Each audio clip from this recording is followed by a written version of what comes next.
하는 게 조금 아니. 전혀 몰라요. 들어오셔요. 전혀. 굉장히 중요한 거. 그 현대 문학사 탐방이라는 책 속에 제가 책을 읽다 보니까 여기에 이제 김유정이라는 작가가 이제 여기 현대사에서 아주 중요한 인물로 나오는데 여기 이렇게 사진이 나왔어요. 라고 했고 뭐 나의 고향을 하면서 이 그 김유정의 글이 나오거든요.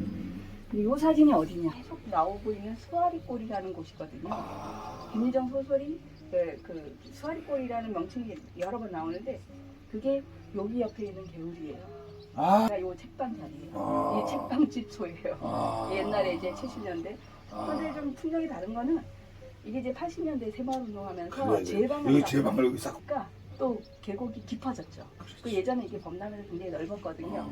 그래서 이 넓은 모습으로 소설에 많이 나와요. 그래서 요것이 이제 김유정의 무대다. 저기는 생가고 여기는 그 소설의 무대. 네, 그렇게 되는 거고 여기 이제 70년대 여기에서 지금 김유정 선생님이 야학을 했다 이렇게 얘기하는데 동네 어른들한테 물어보니까 이게 이제 저기 한가족 닭갈비 앞에 거기 있었던 그 집인데 여기 이제 생가 아니고 왜냐면 학당. 네, 형이랑 사이가 안 좋았어요.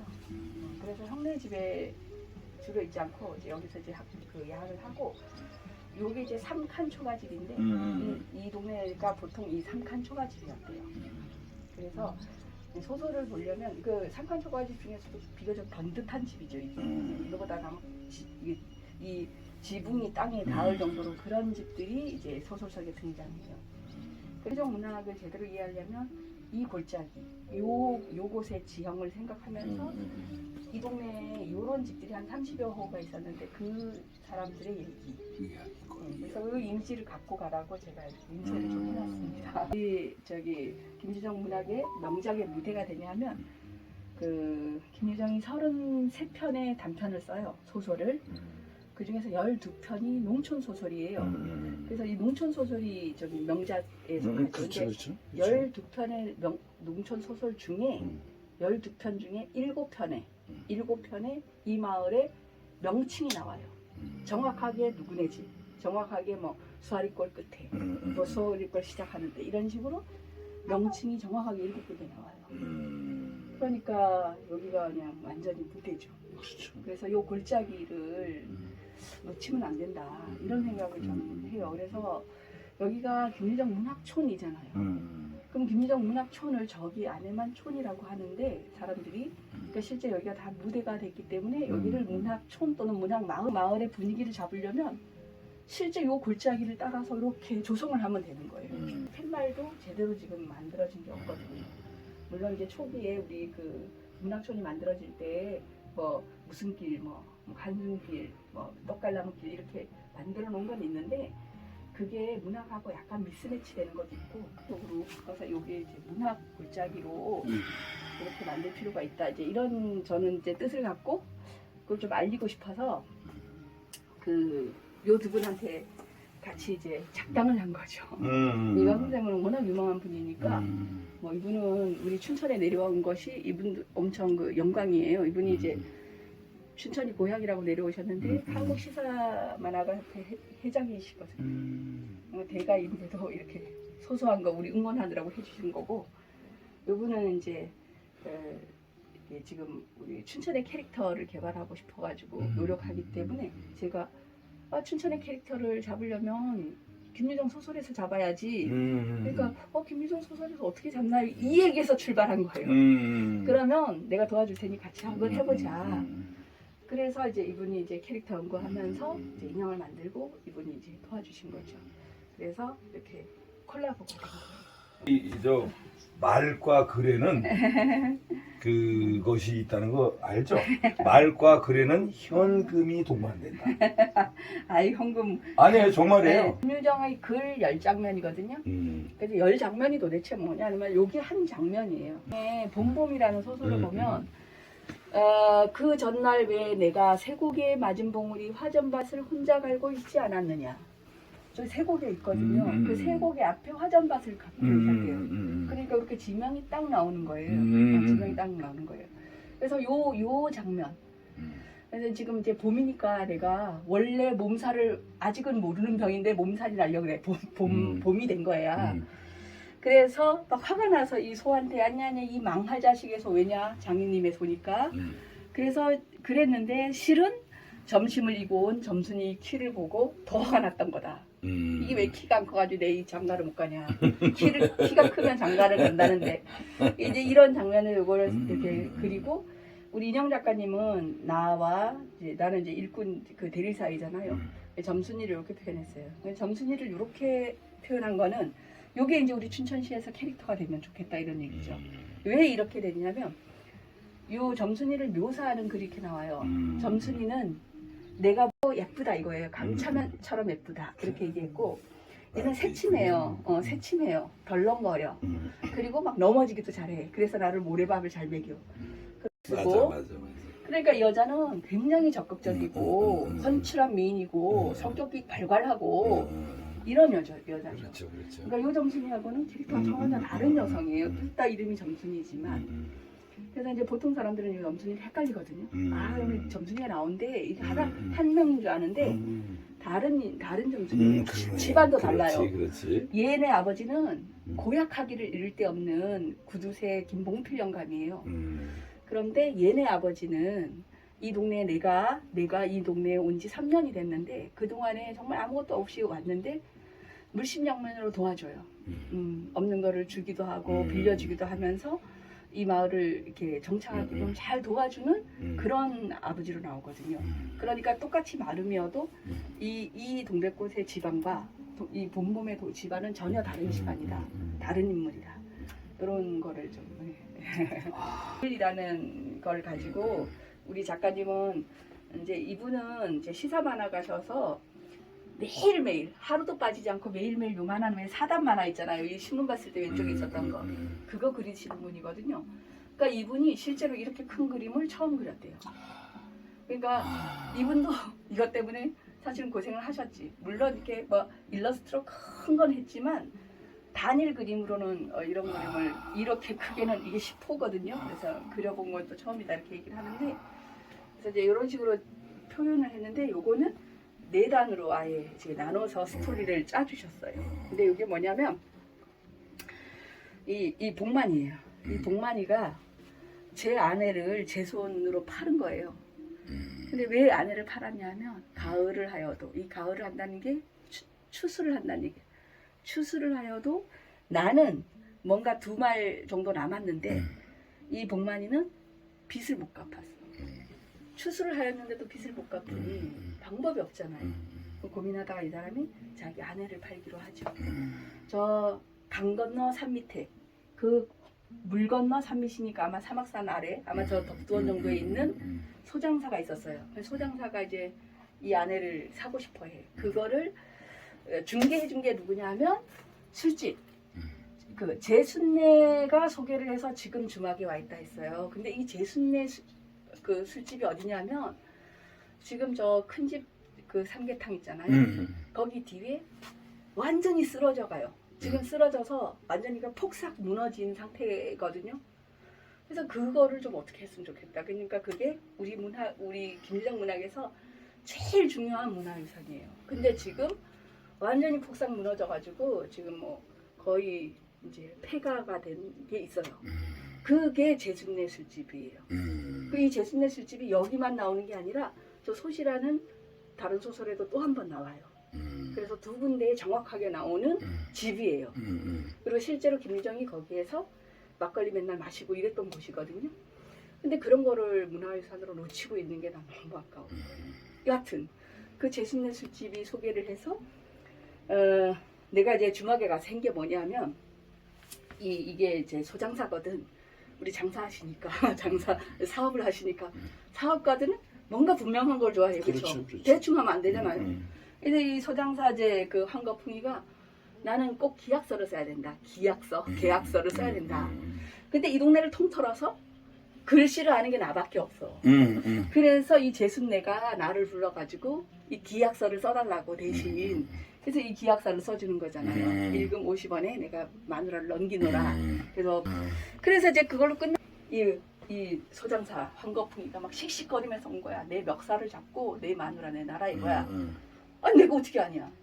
나는 그냥 대신 이렇게 불러주는 대로 써줬을 뿐이다. 이렇게 하니까 이 황거풍이가 조금 이따 이제 진정이 된다며. 나는 실은 50원이 큰 돈이긴 하지만 50원이 아까워서가 아니야. 나는 그 아내가 꼭 마음에 든다. 그러니까 그 꼭 아내를 찾고 싶다. 이렇게 하니까 내가 어떻게 알겠어요. 생각을 해보니까 며칠 전부터 여기 아내를 팔고 나서 이 돈을 들고 다니면서 이 복만이가 동네 다니면서 빚을 다 갚았어요. 그리고 심지어 나한테도 1원을 내밀면서 고마웠네 이러는 거야. 아니 내 그 돈이 필요하지 않다 이러니까 아니 그래도 이걸 받아낼게 이러면서 주고 그저부터 안 보여. 복만이가. 생각해보니까 그래 무슨 계획이 있었군 이런 생각을 하는 거죠. 우리 인영 작가님은 뭔가 다른 계획이 있으니까 눈이 빠지니까 이렇게 재밌게 표현을 말이야. 근데 이제 이 소장사도 생각해보니까 좀 안타깝잖아요. 그래서 내 생각해보니 아마 이 복만이 큰 집이 저 덕냉이 마을이 있는데 아마 갔으면 거기 갔을 거다. 덕냉이 마을이 저기 우리 덕만이 고개 있는 거기 그 산꼭대기 마을이 덕냉이 마을이에요. 그러니까 이 황거풍이가 놈이 경풍을 하도록 반색을 하면서 그럼 내일 찾으러 가자. 왜냐 지금 이 사막산에 해는 뉘어지는데 여기서부터 요 제셋네 술집에서부터 덕냉이 마을까지는 고개를 2개를 넘어야 되고 세 고개를 넘어야 되고 또 덕냉이 고개를 넘어야 되니까 그러니까 지금 출발할 수는 없잖아요. 그러니까 내일 아침에 여기에서 이제 출발해서 찾으러 가자. 내 속으로는 가봤자 없을걸. 뭐 이렇게 하는 이 당시에 사람들은 이렇게 표현해 주셨어요. 사람들이 왜냐하면 김리정은 종로백이거든요. 서울에서도 종로. 그리고 이제 글 쓰고 나서는 서울의 종로 사람들하고 서로 교류를 하고 이랬었잖아요. 그 서울 종로 사람들은 도대체 이해할 수가 없는 거야. 여자들은 몸을 팔고 아내를 팔고 도대체 그게 뭐냐. 그러니까 뭐 무슨 삼성 재벌이 우리 같은 사람을 이해하겠어요? 그러니까 그 서울 종로에서 강원도 사람들이 이해를 못하는 거야. 그러니까 이제 이 김예선 선생이 그 매일신보라는데 그 수필을 하나 써가지고 발표를 해요. 그 수필 제목이 조선의 집시 들병이 철학이라는 수필이에요. 촌에 이제 가을을 했어. 가을 거지를 했어. 그런데 다 빚을 못 갚아. 대부분은 그런 상태였다는 거죠. 1930년대에 우리나라의 전 직업군의 80%가 농민이었어요. 그 중에 60%가 소작인이었고 그 소작인들이 별반 차이가 없을 거다 이런 얘기죠. 그러니까 이제 가을 거지가 끝나면 남편은 지게에다 세간살이를 좀 얹고 아내는 아기를 들쳐업고 유랑을 떠나는 거예요. 그 유랑을 떠나는데 떠나면서 이제 그 긴 겨울 동안 다음 봄이 올 때까지 겨울 동안 끼니를 해결해야 되는 거예요. 그러나 이들은 거지가 아니다. 작부도 아니다. 이들은 집시다. 이렇게 얘기하는 거예요. 그 왜 그러냐면 이들은 정당하게 장사를 하는 거예요. 얻어먹는 게 아니야. 그래서 이들이 이제 가다가 주로 주막에서 자리를 잡아요. 주막에서 자리를 잡고 돈이 없으니까 그래서 들병이라는 이름이 나왔어요. 이 들병에 그 술을 한 병을 받으면 이게 원가가 17전이래. 17전. 근데 이걸 주모한테 외상으로 20전에 맡아요. 그리고 손님들한테 잔으로 풀어서 팔면 50전이 돼요. 그럼 20전을 주모한테 갚고 나머지 30전은 뭐 내가 갖는 게 아니라 자야지. 또 밥값 내야지. 사 먹어야 될 거 아니에요. 그러면서 이제 입을 해결을 하는 거예요. 그 겨울 동안. 그럴 때 이거를 따블로 불려서 잔술로 팔면 누가 왜 괜히 사 먹겠어요? 내가 노래 한 번 해봐라. 그럼 노래를 해야지. 춤 한번 춰라. 춤춰야지. 오늘 밤은 나랑 자자. 그럼 자줘야지. 그게 다 서비스예요. 그게 다 서비스야. 그러면서 이제 그 겨울을 아는 거예요. 너무 불쌍하지. 아는데 이들에게도 그러면 사람이 그게 비윤리적이고 그게 무슨 도덕이 있냐 이러니까 이들에게도 예의가 있어요. 도덕이 있어. 이게 뭐냐면 이제 이 마을에 들병이가 오면 이런 남자들이 와서 항상 물어야 돼요. 자네 남편은 있는가? 이렇게 물으면 돌아앉으면서 남편이 이 애 아빠는 있는데 한 달 전에 갈라서 쉬우. 그러면 그 다음에는 아무것도 묻지 않는다. 이게 예의야. 서로 예의고. 그 다음에 이제 그 겨울을 지나고 봄이 되면 다 또 지게를 지고 유랑을 끝내고 고향으로 돌아가요. 그래서 농사를 짓죠. 농사를 지어봤자 그들은 지주와 빚쟁이에게 수확물을 주고 남는 것이 또 없을 것을 알면서도 고향에 돌아가서 또 농사에 임하는 거예요. 달리 방법이 없는 거지. 근데 그렇게 하다 보면 농사를 짓다 보면 이 아내가 배가 불러올 거 아니에요. 그러면 이들은 예의가 있어요. 이 남편은 그 애가 네 애냐 묻지 않는다. 단지 거둘 뿐이다라고 했어요. 이 수필에 보면. 그렇게 해서 이런 강원도의 그 궁핍한 생활에 이 밑바닥 사람들을 옹호해 준 거지 실제로. 이들이 너네들이 보기에는 부도덕하고 야만적인 생활처럼 보이지만 이런 환경 속에서 이들이 얼마나 강인하게 살아남느냐, 얼마나 주체적이냐. 얘네들은 거지가 아니고 작부도 아니다. 조선의 집시다. 이렇게 이제 옹호해 주셨어요. 너무 감사합니다. 이심해져서 이제 돌아가시는데 저는 이 글을 꼭 소개를 해주고 싶어요. 이게 뭐냐면 그러면 김유정이 29살에 돌아가실 때 이제 서울 물론 이제 경기도 광주에서 돌아가셨지만 거의 모든 생활을 서울에서 했단 말이에요. 그러니까 그 엄청 부자가 폭삭 망해서 세를 전전해도 이제 결국은 서울에서 전전했어요. 그럼 도대체 김유정이 왜 춘천 사람이냐? 서울 사람 왜 종로 사람이지 왜 춘천 사람이냐? 이런 질문을 할 수가 있잖아요. 그러면 김유정은 뭐 6살 때 온 집이 다 종로로 이사를 했거든요. 여기를 싹 다 정리하고 올라갔거든요. 그랬으니까 사실은 춘천 사람이라고 보이기도 좀 힘들어요. 제동고등학교, 휘문고고, 연희전문 다 서울에서 종로에서 이렇게 했으니까. 그런데 저는 이분이 왜 춘천 사람이라고 본인이 술자리에 있으면 나는 신례마을이 고향이다. 그러면서 강원도 아리랑을 부르곤 했대요. 왜 그랬을까? 저도 그게 좀 풀리지 않는 숙제였는데 곰곰이 막 생각하면서 보니까 이 수필에 그 답이 있는 것 같아요. 5월의 산골짜기라는 수필인데 이 22살의 김유정이에요. 그때는 이제 그 휴문고보를 졸업했는데 이 김유정은 기록을 보니까 동경으로 너무 가고 싶었어. 뭐 이상하고 친했잖아. 이게 이상 뭐 이런 사람하고 동경으로 가고 싶었는데 그런 사람들처럼 가고 싶었는데 뭐 집이 완전히 폭삭 망했으니까 갈 수는 없잖아요. 그래서 약간 허송 생활을 해요. 그럴 때 이제 박록주라는 그 기생을 보고 자기 엄마처럼 여겨져서 짝사랑을 하죠. 그런데 짝사랑이 이제 완전히 실패가 되고 그 쫓아다니는 바람에 학교는 잘리고 집은 망해서 자기가 있을 곳은 없고 그랬는데 이 망하고 나서 그 집에 그러니까 서울에 99칸짜리 집은 다 없고 망하고 형은 여기 고향에 또 내려와 있었거든요. 여기 좀 땅이 있으니까 매형이 얘기하죠. 야 지금에 가서 땅 한 떼기라도 받아놔야지. 2, 3년 있으면 저 남봉하는 형이 너 다 말아먹는다. 막 이렇게 축축거려. 그래가지고 이제 그런가 싶어가지고 소송을 해요.